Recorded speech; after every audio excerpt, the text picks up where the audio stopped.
Hello anime lovers, स्वागत है आपका वाइपर एनीमे एक्सप्लेन्ड चैनल पर। और आज हम देखेंगे जुजुत्सु काइसेन सीजन 2 के एपिसोड नंबर 16 को। अगर आपने पिछले एपिसोड्स के वीडियोस अब तक नहीं देखे हैं तो उनकी लिंक आपको डिस्क्रिप्शन में मिल जाएगी। तो चलिए जानते हैं आगे की कहानी को बिना किसी देरी के। तो अब तक हमने देखा कि जोगो यूजी को 10 सुकुना की फिंगर्स खिलाकर सुकुना को जगा देता है, लेकिन सुकुना जोगो से लड़ने की बात करता है। अगर जोगो ने सुकुना को एक बार भी हिट कर दिया तो सुकुना जोगो की टीम में शामिल हो जाएगा और उसकी सारी बातें भी मानेगा। वहीं दूसरी तरफ तोजी ने डैगन को मार दिया था और वो अब मेगुमी से लड़ना चाहता है। शिबुया की सड़कें पहले से ज्यादा खाली हो गई थी क्योंकि इनुमाकी ने सभी नॉर्मल और ट्रांसफिगर्ड ह्यूमंस को सेफ जगह पहुंचा दिया था। तो मेगुमी अपने सामने खड़े दुश्मन पर फोकस करने लगता है। मेगुमी मन में सोचने लगता है कि वो इसे कैसे हरा सकता है, लेकिन जल्दी ही उसे पता चलता है कि ये तो उसके बस की बात ही नहीं है और यहाँ से बच के भागने में ही भलाई है। वो अपनी रैबिट एस्केप टेक्निक एक्टिवेट करता है और अचानक ही उन दोनों को यहाँ पर सुकुना की प्रेजेंस फील होती है। मेगुमी सोचता है कि अब ये सुकुना कहाँ से टपक पड़ा। मेगुमी की टेक्निक से यहाँ लाखों खरगोश आ जाते हैं और मेगुमी इनकी आड़ में एक बिल्डिंग के अंदर भागने लगता है, लेकिन तोजी यहाँ भी उसके सामने आ जाता है। अपना डोमेन एक्सपेंशन करने की वजह से मेगुमी के पास ज्यादा कर्स एनर्जी नहीं बची थी। मेगुमी और उसके सारे रैबिट्स तोजी पर अटैक करते हैं, लेकिन तोजी को एक अटैक भी नहीं लगता। फिर वो जमीन पर जोर से लात मारता है और जो टुकड़े उछल के ऊपर आते हैं उन्हें सिर्फ अपनी उंगली से धक्का देकर तोजी सभी रैबिट शिकिगामी को मार देता है। दूसरी तरफ हम पांडा और कुसाकाबे को देखते हैं जो कि एक बिल्डिंग में लोगों की छानबीन कर रहे थे। पांडा कुसाकाबे से कहता है कि इनुमाकी ने पहले ही सभी इंसानों को सेफ जगह पहुंचा दिया है तो उन्हें टाइम वेस्ट नहीं करना चाहिए और गोजो को बचाने के लिए सीधा BF5 स्टेशन जाना चाहिए। लेकिन कुसाकाबे पांडा की बात सुन गुस्सा हो जाता है और कहता है कि हो सकता है कोई छोटी बच्ची किसी कोने में डर के छुपी हो तो उसे बचाना हमारा फर्ज है, इसीलिए हम यहाँ की हर बिल्डिंग का हर कोना छान मारेंगे। असल में कुसाकाबे पांडा को बस बहाने दे रहा था क्योंकि वो स्पेशल ग्रेड कर्सेस के हाथों मरना नहीं चाहता। वो जानता है कि जिन लोगों ने गोजो को सील किया है वो उसे भी मार सकते हैं, इसीलिए वो BF5 स्टेशन पर जाने की बात टाल रहा है। पांडा को नहीं पता कि ये स्टेशन कहाँ पर है, वरना वो अकेले ही वहाँ चला जाता, लेकिन इससे कुसाकाबे अकेला पड़ जाएगा जो कि वो नहीं चाहता। असल में स्टेशन अगले मोड़ पर ही था, लेकिन कुसाकाबे सोचता है कि अब वो खो जाने का नाटक करेगा जिससे और ज्यादा टाइम वेस्ट हो। लेकिन तभी इन्हें अपने सामने सूदा और नेगी नाम के 2 कर्स यूजर्स दिखाई देते हैं और 3 लोग इनके पीछे भी थे। नेगी इन दोनों को सरेंडर करने को कहता है क्योंकि वो सॉसेरर्स को नहीं मारना चाहता। ये सुन कुसाकाबे कहता है कि पहले अपना इंट्रोडक्शन दो, वो भी आराम से, कोई जल्दी नहीं है। दूसरी तरफ मेगुमी अपने बाप से जान बचा के भाग रहा था और तोजी के हाथ में जो भी लग रहा था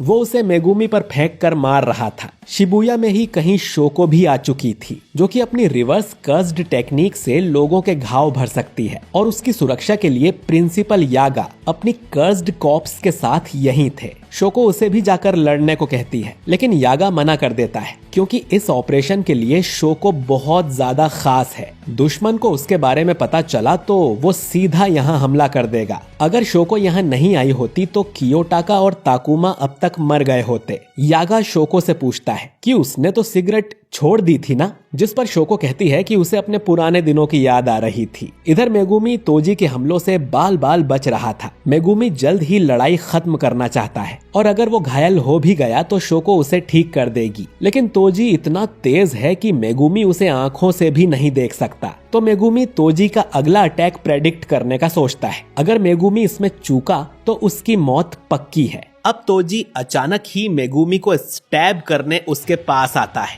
लेकिन मेगुमी ने सही अंदाजा लगाया था और वो थोड़ा साइड में हो जाता है जिससे उसे ज्यादा चोट नहीं लगती। मेगुमी अब तोजी को पकड़ लेता है और अपनी शैडो से एक तलवार निकालकर वो तोजी को मारने ही वाला था लेकिन तोजी उससे पहले ही मेगुमी से दूर हो जाता है। इसके बाद तोजी को अपने पास्ट की मेमोरी याद आती है जब तोजी नाओबितो से मिलने गया था मेगुमी को जेनिन फैमिली में बेचने की बात करने के लिए, क्योंकि जब वो 6-7 साल का हो जाएगा तो वो अपनी ब्लड लाइन की कोई टेक्निक इनहेरिट कर लेगा। तोजी जितने पैसे मांग रहा था नाओबितो उससे भी ज्यादा देने को तैयार हो जाता है, लेकिन मेगुमी के पास कोई टेक्निक होनी चाहिए। तोजी ये सब मेगुमी के भले के लिए कर रहा था। जेनिन फैमिली में उसकी कोई जगह नहीं है, लेकिन अगर मेगुमी काबिल हुआ तो वो यहाँ पर काफी महान सॉर्सरर बन सकता है। इधर तोजी पहली बार मेगुमी से बात करता है और उससे उसका नाम पूछता है, जिस पर वो अपना नाम मेगुमी फुशिगिरो बताता है। ये सुनकर तोजी को गर्व होता है कि उसके बेटे ने जेनिन की जगह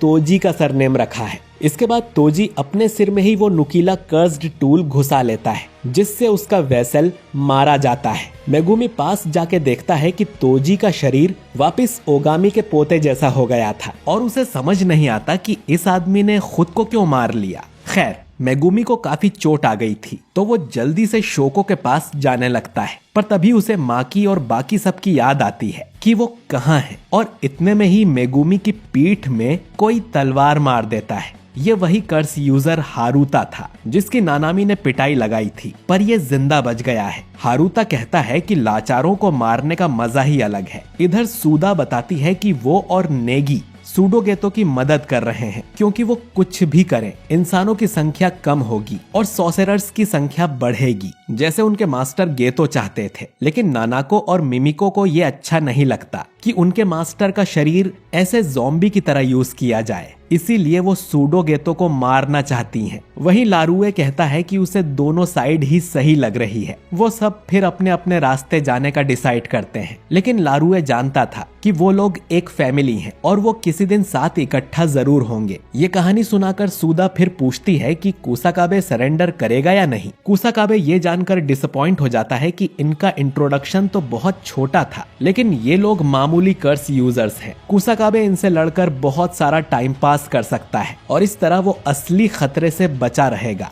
इसके बाद Kusakabe new shadow style evening moon sword activate करता है। ये देख नेगी भी अपनी टेक्निक एक्टिवेट करने लगता है, पर अचानक ही उसके पीछे की बिल्डिंग में बड़ा धमाका होता है। ये धमाका जोगो और सुकुना के बीच चल रही लड़ाई की वजह से हुआ था। दोनों हवा में होते हैं। जोगो सुकुना पर फायर अटैक करने की कोशिश करता है, लेकिन सुकुना उसके दोनों हाथ ही काट देता है। सुकुना जोगो की बुरी तरह से धुलाई लगा रहा था, लेकिन जोगो का एक भी अटैक सुकुना पर नहीं लग रहा था। जोगो को अब सूडोगेतो की बात याद आती है कि जोगो की पावर सुकुना की 8-9 फिंगर्स के ही बराबर है, लेकिन अब तो सुकुना ने 15 फिंगर्स कंज्यूम कर ली थी, जिस वजह से वो जोगो से काफी ज्यादा पावरफुल था। लेकिन जोगो ने ये नहीं सोचा था कि उनमें जमीन आसमान का फर्क होगा। जोगो का हर अटैक सुकुना बेअसर कर रहा था। फिर सुकुना जोगो का मुंह पकड़कर उसे ग्राउंड फ्लोर तक ले जाता है, जिसमें उसका जबड़ा टूट गया था। सुकुना कहता है कि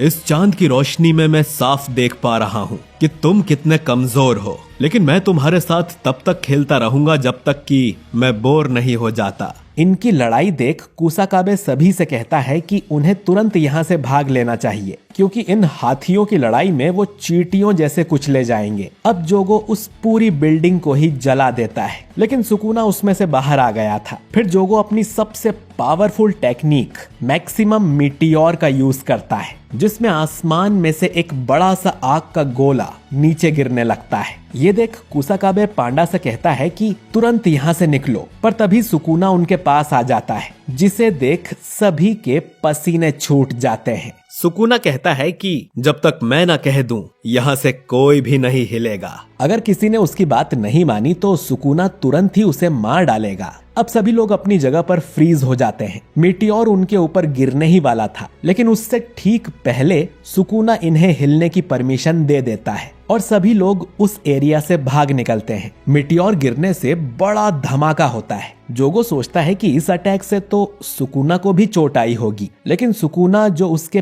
पीछे बैठा हुआ था कहता है कि चोट तो तब आएगी जब अटैक उसे लगेगा। वो पहले ही वहां से भाग गया था। अब सुकुना जोगो से पूछता है कि वो अपना डोमेन एक्सपेंशन क्यों नहीं करता, लेकिन जोगो जानता था कि डोमेन्स की लड़ाई में वो हार जाएगा, ठीक जैसे गोजो ने उसे हराया था। अब इसके बाद सुकुना खड़ा होता है और उसके हाथ से भी आग निकलने लगती है। जोगो को यकीन नहीं होता कि सुकुना के पास फायर वाली टेक्निक कहां से आई। सुकुना समझ जाता है कि शायद कर्स्ड स्पिरिट्स को इस टेक्निक के बारे में नहीं पता। वो जोगो से अब फायर बैटल करने को कहता है। जोगो अब अपने हाथ में एक फायर बॉल बनाता है, वहीं सुकुना अपने हाथों से एक जलता हुआ एरो। लेकिन फिर जोगो अपने मन में हानामी और डैगन से बात करने लगता है और उनकी मौत के लिए उनसे माफी मांगता है। हानामी कहता है कि माही तो अब भी जिंदा है। इंसानों को सबसे ज्यादा डर मरने से लगता है, लेकिन मौत ही उनके लिए आईना है। माही तो खुद एक मिरर है और वो कहीं ज्यादा पावरफुल बन सकता है, इसीलिए जोगो ने उसे उनका लीडर बनाया था। जोगो को यकीन था कि जब उन सब का पुनर्जन्म होगा वो बदल चुके होंगे, लेकिन जोगो फिर भी उन सब से मिलना चाहता है क्योंकि वो ही असली इंसान है। सुकुना ने भी उसकी ये बात सुन ली थी, पर वो समझ जाता है कि जोगो सच में इंसान नहीं बनना चाहता। वो चाहता है कि कर्सेस इंसानों की जगह ले ले, पर यह बात उसे बचकानी लगती है। सुकुना कहता है कि जोगो को बिना ज्यादा सोचे सब कुछ जला देना चाहिए था, लेकिन उसमें वो भूख ही नहीं है। जोगो उसकी बात से सहमत होता है। सुकुना आगे बोलता है कि उसे मजा आया। मुझे मजा आया। 1000 सालों में मैं ना जाने कितने ही इंसान, सॉसेरर्स और कर्स्ड स्पिरिट्स से लड़ा होऊंगा। उन सब के मुकाबले तुम इतने बुरे भी नहीं हो, तो तुम्हें खुद पर गर्व होना चाहिए। तुम काफी स्ट्रांग हो। अपनी तारीफ सुनकर जोगो की आंखों में आंसू आ जाते हैं। वो पूछता है कि ये कैसे हुआ, जिस पर सुकुना कहता है कि उसे भी नहीं पता। अब कहानी रियलिटी में आती है और हम देखते हैं कि जोगो की लाश जल रही थी। उसके तुरंत बाद ही सुकुना से एक कर्स यूजर उरा उमे मिलने आती है और सुकुना उसे देखकर पहचान भी जाता है, जैसे वो काफी समय से एक दूसरे को जानते हो। दूसरी तरफ मेगुमी मरने जैसी हालत में आ गया था, लेकिन उससे पहले मेगुमी ने अपना सबसे पावरफुल शिकिगामी बाहर निकाल लिया था, जिसे देख हारुता को रोना आ रहा था। और ये एपिसोड यहीं पर खत्म हो जाता है। तो दोस्तों, मुझे पता नहीं क्यों, लेकिन इस एपिसोड का एनिमेशन बहुत ज्यादा बेकार लगा। जुजुत्सु काइसेन में अभी तक किसी एपिसोड में इतना खराब एनिमेशन नहीं होगा, बल्कि तोजी और मेगुमी की फाइट तो फैन एनिमेशन लग रही थी। खैर, शायद मापा के पास बजट की कमी हो गई होगी और हमें अगले एपिसोड में फिर से टॉप क्वालिटी एनिमेशन देखने को मिल सकता है। बाकी तोजी के मरने से भी मैं काफी डिसअपॉइंटेड हूँ कि अगर उसे ऐसे ही मारना था तो उसे जिंदा करने का मतलब ही क्या था। बाकी मेगुमी बच पाएगा या नहीं, जानने के लिए अगला एपिसोड जरूर देखें। वीडियो अच्छा लगा है तो इसे लाइक और शेयर कीजिए। कॉमेंट करके बताइए कि आपको ये एपिसोड कैसा लगा, और अगर आप हमारे चैनल पर नए हैं तो हमारे चैनल वाइपर एनीमे एक्सप्लेन्ड को सब्सक्राइब करके बेल आइकन जरूर दबाइए। मैं मिलता हूं आपसे अगले वीडियो में। शुक्रिया। दोस्तों, मुझे मेरे बाप से बचाओ यार।